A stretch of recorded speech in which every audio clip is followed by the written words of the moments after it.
असंख्यात गुनी कर्मों की निर्जरा कर लेते हैं। लेकिन यहाँ पर ये बताना चाह रहे हैं कि आप अपने भीतर क्षमा भाव किस प्रकार धारण करते हो, क्योंकि क्षमा क्या चीज है। सिर्फ राग द्वेषादि कषायों को जीतना नहीं, जो असहाय है, दुखी है, उन दुखों को दूर करके, उनके कष्ट को दूर करके, और जो शत्रु और वैरी है उनको भी क्षमा भाव धारण करके उसको भी सन्मार्ग पर लगाने का काम जो हमें करना होता है वह है क्षमा।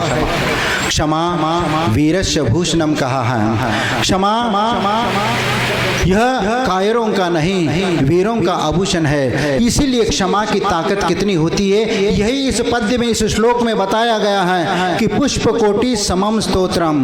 करोड़ों पुष्पों से भगवान की भक्ति करने के बाद कितना पुण्य हम अर्जित करते हैं, उतना पुण्य एक बार भगवान की स्तुति करने मात्र से उतना पुण्य प्राप्त हो जाता है। और करोड़ों स्तोत्र पाठ करके जितना कर्म निर्जरा कर लेते हैं, उतना कर्म निर्जरा एक बार जप करने से, भगवान का नाम स्मरण करके जप करने से उतनी कर्म की निर्जरा हो जाती है। और जप कोटि समम ध्यानम, और जप और करोड़ों जाप करके जितनी हम कर्म निर्जरा करके पुण्य अर्जित करते हैं, उतना एक बार यदि प्रभु का ध्यान करते हैं तो उतना पुण्य हमें प्राप्त हो जाता है। और ऐसे ध्यान कोटि समम क्षमा, ऐसे करोड़ों ध्यान करने के बाद जितनी कर्म की निर्जरा करते हैं, उतनी एक बार किसी को क्षमा करने मात्र से उतना पुण्य अर्जित हो जाता है।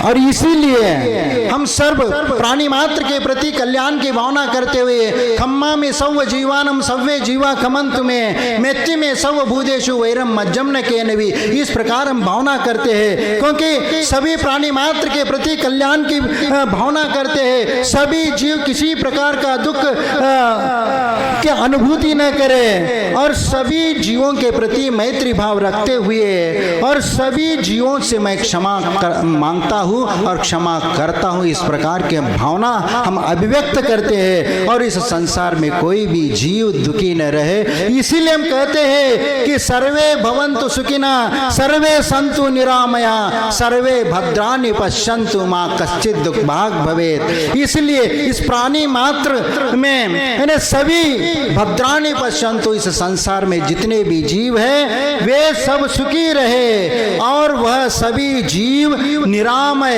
यानी रोग रहित रहे, और सर्वे भद्राणि पश्यन्तु, सबका कल्याण हो, और इस संसार में कोई भी किसी प्रकार का दुखी न रहे, इस प्रकार बात करते हैं। और आज क्षमा वाणी का पर्व के रूप में आप यहाँ पर मनाना चाह रहे हो, इसलिए यहाँ पर पूरी समाज एकत्रित हुई है। लेकिन हम क्षमा मांगते हैं तो किस बात का क्षमा मांगते हैं? हम अपने दोस्तों से क्षमा मांगते हैं। कभी आपने शत्रु के साथ भी क्षमा मांगी है क्या?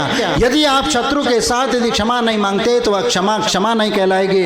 इसीलिए यदि आप मिच्छा में दुक्कड़म कह करके किसी से क्षमा मांगते हैं तो वह क्षमा भी किस प्रकार की होती है? क्योंकि वो वाली बात है कि एक व्यक्ति एक मुनि महाराज के सामने वो बैठ करके भक्ति कर रहा था। उस समय मुनि महाराज प्रतिक्रमण कर रहे थे। उस प्रतिक्रमण में बार बार तस मिच्छा में दुक्कड़म, तस मिच्छा में दुक्कड़म वो बोल रहे थे। तो उसने उस प्रतिक्रमण के बाद उस व्यक्ति ने वो मुनिराज से पूछा कि महाराज जी आप ये क्या बोल रहे थे, तस्मिच्छा में दुक्कड़म, तस्मिच्छा में दुक्कड़म।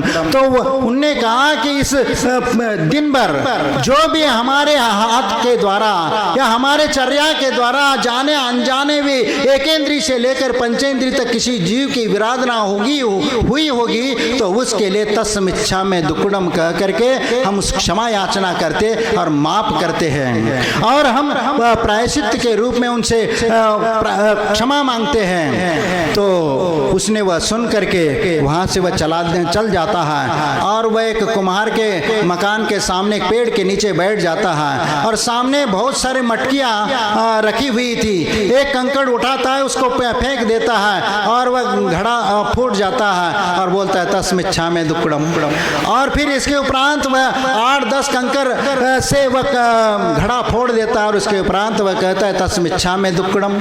और ये आवाज सुन करके वह कुमार बाहर आ जाता है। उसने कहा देखा कि ये क्या कर रहा है भाई, और एक कुछ कंकड़ मार रहा है, कुछ बोल रहा है। आ करके पूछा, भाई तुम ये क्या कर रहे हो, पूरे घड़े फोड़ रहे हो और ये बोल क्या रहे हो? उनने कहा कि एक कंकड़ मारता हूँ और तस्मिच्छा में दुक्कड़म बोलता हूँ। इसका मतलब क्या? उनने कहा कि मैंने जो घड़ा कंकड़ मार करके फोड़ा, उसके बदले में मैं तस्मिच्छा में दुक्कड़म, यानी मेरा ये पाप मिथ्या हो, इस प्रकार मैं क्षमा मांगता हूँ। तो ऐसी बात है कि इस प्रकार वह क्षमा माफ हो जाएगी वो आपका पाप। हाँ, उनने बोला कि हाँ माफ हो जाएगी।